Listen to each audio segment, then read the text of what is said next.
Seconds set to tick off. San Antonio is back on top once again. On June 15, 2014, Gregg Popovich and the Spurs dynasty won their 5th and final NBA championship, an astronomical feat on the back of an astronomical core. The world cheered, tipped their caps, and watched as their dominant era of basketball slowly fizzled out. Tim Duncan retired, Kawhi left, and it seemed like the only person sticking around to the end left to go was Gregg Popovich. I mean, the guy is a basketball genius. He accomplished literally everything a coach could accomplish, and he did it the right way.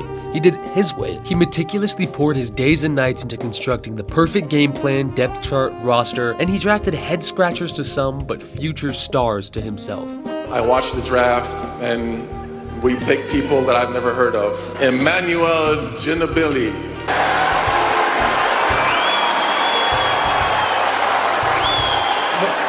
Who did we just pick? Gregg Popovich completed basketball. The Spurs were bad now and it was over. And it was finally time for one of basketball's most legendary coaches to finally retire. But then something changed. This guy appeared.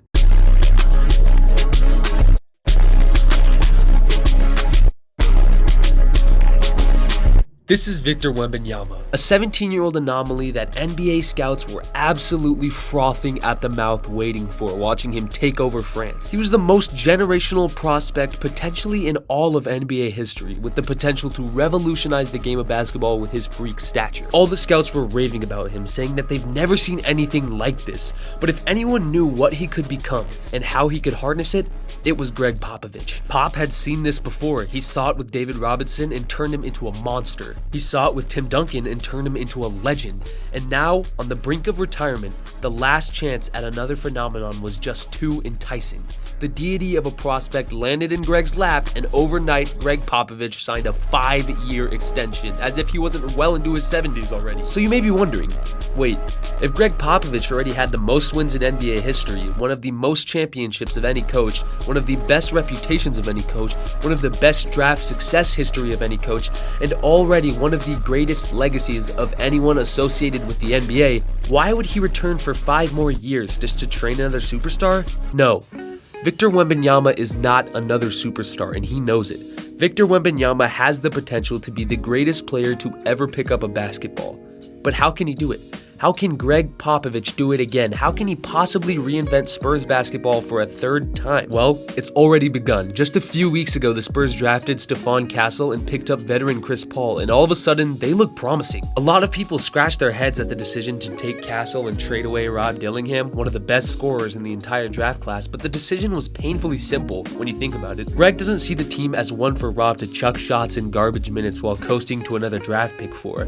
He's not looking for someone to generate most of the offense and get a bucket because he has someone to do that. He's looking to pour everything into a window of time that matches the likes of Victor Wembanyama to maximize his prime. He has his Tim Duncan, his David Robinson, and Stephon Castle is not only his Kawhi Leonard but also possibly his Tony Parker. Gregg Popovich is actively opting for a lower ceiling player just to mesh him around Wembanyama. But that's not how rebuilds work, right? Yeah. That's true, but this Spurs team is not a rebuild. It's a time frame for the amount of years that Victor Wembanyama will be dominating the league for. And Popovich has no time to sit here and wait around. He's already 74 years old. Popovich wants to win right now and keep on winning for years and years, competing at the highest level for over a decade. But is that even possible? Yes, he's done this exact same thing before. He ruled over the late 90s, the 2000s, and even the 2010s on the back of a generational talent, and he's here to take over the 20s and 30s. If Gregg Popovich was able to win 5 NBA championships around a superstar prospect like Tim Duncan, could you imagine what he's about to do with a GOAT prospect like Victor Wembanyama? Listen, we are in a new wave of parity in the NBA, and it seems like a new matchup in the finals every single year, with the superstars of our childhood slowly fizzling out and becoming obsolete. I mean, it seemed unimaginable only a few years ago that the age of super teams was dead. The Nets compiled 3 MVPs in their prime, the height of their careers, and they never made a conference finals together. The Clippers took the Dynasty Warriors to 6 games, and then the next year added Kawhi Leonard off a championship and Paul George off the best year of his career, and they never even smelled the NBA Finals. So what makes me think that the Spurs can just get one superstar and turn him into a dynasty? The answer is this man right here. And he may be coming up on 200 years old, but don't let that distract you from the fact that he's been here before. Don't let that distract you from the fact that he's a team-building wizard. And certainly don't let that distract you from the fact that Klay Thompson shot 0 for 10 in an elimination game. Times are changing in the league, and it's up for grabs. And what better team to grasp it than the team who let it go just 10 years ago? The San Antonio Spurs. I'll end this video with the hypothetical. Imagine you're Gregg Popovich. You've coached your entire life fighting tooth and nail to get the opportunity to coach on the biggest stage, and you take over the mediocre Spurs team in the 1996-1997 NBA season, and you draft star after star, and you live your life with these guys, and they become your family, and you build a legacy together, and you reign over a multi-billion-dollar league for decades upon decades. And then your story ends. You're old, you're satisfied, your stars are gone, retired, moving on in life, and you're already leaving to see what's next in store for you. Is there anything that could convince you to do it all again? Is there any amount of money that could sway you? Is there any incentive at all? And if that incentive is a player, in a world where you've already coached Hall of Famers upon Hall of Famers, how impossibly good at basketball would that player have to be to convince you to pick up the clipboard for another half decade?